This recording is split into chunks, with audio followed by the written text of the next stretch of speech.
अगर आप ट्रेडिंग कर रहे हो और अपनी ट्रेड को नहीं लिख रहे तो इसका मतलब है आप अंधेरे में तीर चला रहे हो। अब ये मैं क्यों कह रहा हूँ कि अंधेरे में तीर चला रहे हो, क्योंकि आपको ना पता होता है कि आपने प्रीवियस मंथ में कौन सी ट्रेड किस वजह से ली थी और उसका रिजल्ट क्या निकल के आया था, और आपके लिए कौन कौन सी चीज़ें काम कर रही हैं और कौन सी चीज़ें आपके लिए बैड लक साबित हो रही हैं। इस वीडियो में हम इसी बारे में बात करने वाले हैं और एक प्रॉपर तरीके से मैं आपको गूगल शीट दिखाऊंगा कि जिसमें आपने अपनी जर्नल को मेंटेन करना है। जिस तरीके से मैंने मेंटेन किया हुआ है आप भी उसी तरीके से मेंटेन कर सकते हैं और मैं सारा प्रोसेस आपको समझाऊंगा। अब पहले इस बात को समझ लेते हैं कि हमें अपनी ट्रेड को क्यों लिखना चाहिए और हमें इससे क्या फायदा होता है। पहली बात तो यह है कि आपको अपनी मिस्टेक समझ में आ जाती है कि कौन सी मिस्टेक आप बार बार रिपीट कर रहे हो।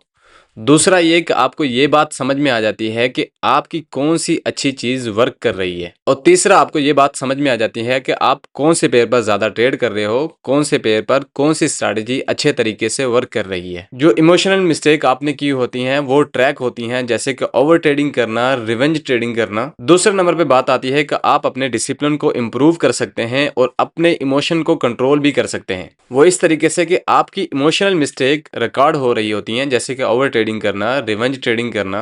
अपनी ट्रेड को लिखने की वजह से रिस्क मैनेजमेंट और ट्रेडिंग प्लान को फॉलो करना आसान हो जाता है। लॉस को रिकवर करने के लिए आपकी इमोशनल ट्रेड बहुत कम हो जाती है। ट्रेड को लिखने की वजह से आपके पास आपकी ट्रेडिंग का एक डाटा आ जाता है जिसको आप किसी भी वक्त खंगाल सकते हैं। उसमें से देख सकते हैं आप क्या कर रहे हैं क्या नहीं कर रहे हैं, चाहे वो वीकली बेस पर कर लें, चाहे वो मंथली बेस पर कर लें, चाहे वो ईयरली बेस पर कर लें। ट्रेड लिखने की वजह से आपको सिर्फ प्रॉफिट का ही नहीं पता चलता, बल्कि आपको ये भी पता चलता है कि आपकी इंप्रूवमेंट किस तरीके से हो रही है और प्रॉपर तरीके से आपके पास आपकी ग्रोथ का पूरा रिकॉर्ड मौजूद होता है। ट्रेड लिखने की वजह से रिस्क रिवार्ड और विन रेशियो का एनालिसिस करना आपके लिए आसान हो जाता है। ये बात आपको समझ में आती है कि हर ट्रेड पर आप कितना रिस्क ले रहे हो, कितना रिवार्ड रख रहे हो, उस पर 1/2 है या 1/3 है या 1/1 है। ट्रेड को क्लोज करने के बाद मुझे उसका रिजल्ट क्या निकल रहा है, विन में जा रहा है या लॉस में जा रहा है, क्या हो रहा है। अगर आप कभी अपनी प्रीवियस ट्रेड को देखना चाहते हो तो आप डेट के साथ देख सकते हो। सबसे इंपॉर्टेंट बात यह है कि आप अपनी ट्रेडिंग जर्नल लिखने की वजह से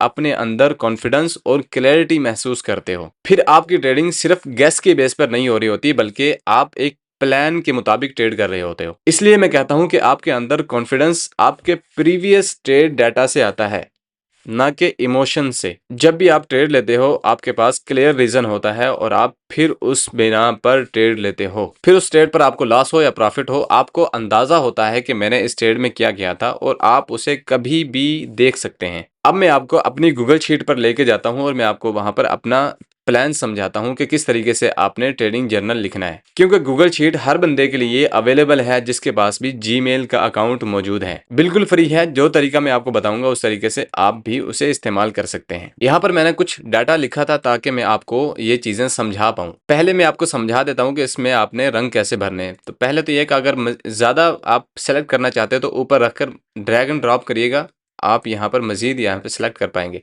अगर सिंगल को करना है यहाँ पे कीजिएगा, ऊपर आपने क्लिक करना है और फिर आपने फॉर्मेट में जाना है और यहाँ से आपके कलर अल्टरनेटिव में चले जाना है। आपको जो पसंद आए उसको आप यहाँ से सेलेक्ट कर सकते हैं। ठीक है, मैं यहाँ पर बाय डिफ़ॉल्ट यही रखूँगा। ठीक है, तो मैं यहाँ पर इसे डन कर दूंगा। डन कर दूंगा तो ये इसमें ऐड हो जाएगा कलर। बहरहाल मैं डन नहीं कर रहा मेरे पास, क्योंकि ऑलरेडी है।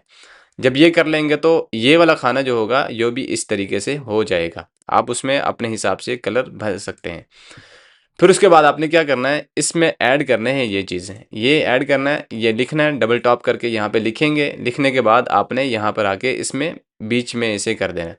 अब आप चाहते हैं कि बीच में जब आप करें तो सारा ही ये ऑटोमेटिकली बीच में आए, तो ऊपर क्लिक करके आपने फिर इसे दरमियान में करना है। तब ये सारे के सारे ऑटोमेटिकली ही, जब भी आप नीचे भी लिखेंगे कहीं, देखो मैं यहाँ पर लिखता हूँ तो ये बीच में आ रहा है। ठीक है, तो इस तरीके से आप भी जब लिखेंगे तो ये बीच में ही आएगा फिर। अच्छा, पहले यहाँ पे देखिए डेट लिखना है, उसके बाद डे लिखना है, उसके बाद सेशन लिखना है, फिर पेयर लिखना है, ट्रेड टाइप लिखना है, लॉट साइज लिखना है, प्रॉफिट लिखना है, लॉस लिखना है। उसके बाद प्लान जो आर आपने प्लान किया हुआ है, आर से मुराद है कि रिस्क रिवार्ड रेशो। ठीक है, और एक्चुअल जो आपको ट्रेड करने के बाद निकल के आया वो यहाँ पर आपने टाइप करना है। ट्रेड आउटकम मतलब है कि प्रॉफिटेबल रहा है, एसएल हिट हुआ है, टीपी हिट हुआ है, ट्रेलिंग एसएल हिट हुआ है, क्या हिट हुआ है। ठीक है, ट्रेड लॉजिक जिस बेस पर आपने ट्रेड लिया था वो यहाँ पर आप इसे ले सकते हैं।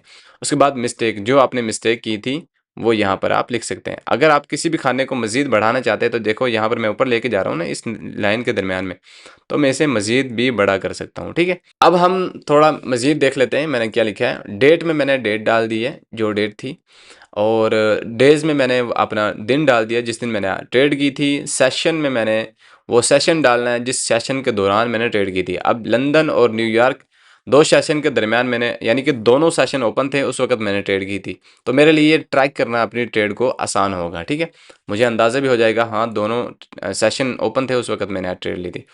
पेयर मैंने लिख देना है, मैंने गोल्ड पर ट्रेड ली थी तो मैंने गोल्ड लिख दिया है। आप यहाँ पर USD, GBP USD, bitcoin, Ethereum, light coin कुछ भी है वो यहाँ पर आप डाल सकते हैं।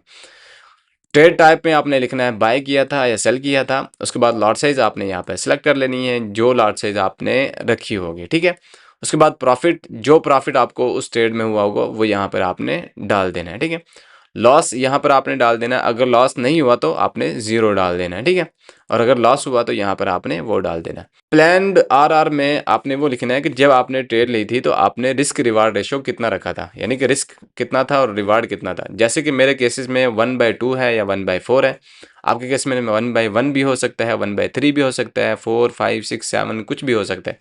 वो आपने यहाँ पर डाल देना है जो भी आपने प्लान किया होगा।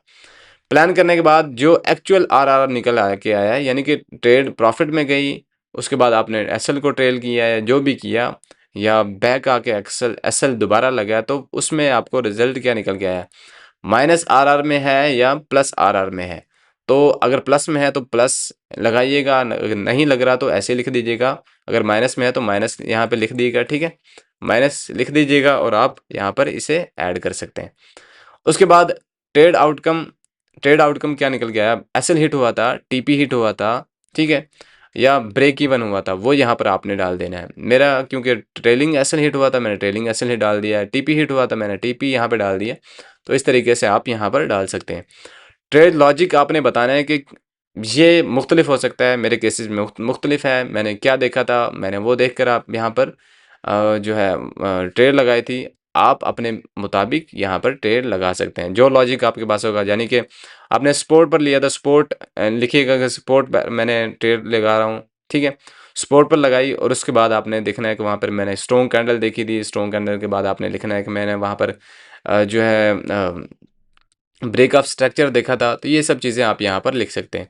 मिस्टेक में आपने बताना है कि आपने जल्दी एंट्री ली थी या आपने लेट एंट्री ली थी, या आपने लिखना है कि आपने वहाँ पर ज़्यादा लॉट साइज ओपन कर दी थी, या आपने रिस्क रिवार्ड रेशो जो है वो बहुत ज़्यादा एक्सपेक्ट कर लिया था। ये सब चीज़ें जो भी आपसे मिस्टेक हुई है आपने वो लिखना है यहाँ पर बकाया। ये सब चीज़ें इसमें अगर मैंने कुछ और चीज़ें भी ऐड की तो मैं आपको वो अपडेट कर दूंगा। बहरहाल यही सब चीज़ें फ़िलहाल हैं। ये वो बेहतरीन तरीका है जिसमें आप बिल्कुल भी टाइम ज़ाया किए बिना ही अपने ट्रेडिंग जर्नल को अच्छे तरीके से मेंटेन कर सकते हैं। आप इसमें बहुत फ़ायदा होने वाला है, नुकसान कोई भी नहीं है, और फ़ायदे मैं पहले ही आपको गिनवा चुका हूँ। बकाया अगर आप इसमें थोड़ी बहुत रद्दबदल करनी है तो आप कर सकते हैं, और इसी तरीके से आप अपनी गूगल शीट बना सकते हैं या एक्सेल शीट बना लें, या जो भी आपके लिए आसानी है वो बना लें। अगर आपको ये वीडियो अच्छी लगती है तो प्लीज़ लाइक ज़रूर कीजिएगा, अपने दोस्तों के साथ शेयर कीजिएगा जिन लोगों को ये चीज़ रिक्वायर्ड है, और कमेंट में ये ज़रूर बताइएगा कि आपको इस तरह की मज़ीद वीडियोज़ चाहिए या इसमें आप मज़ीद बेहतरी चाहते हैं। सो इस वीडियो को यहीं पर ख़त्म करते हैं, मिलते हैं इंशाल्लाह नेक्स्ट वीडियो में। अपना ख्याल रखिएगा। ओके, अल्लाह हाफिज़।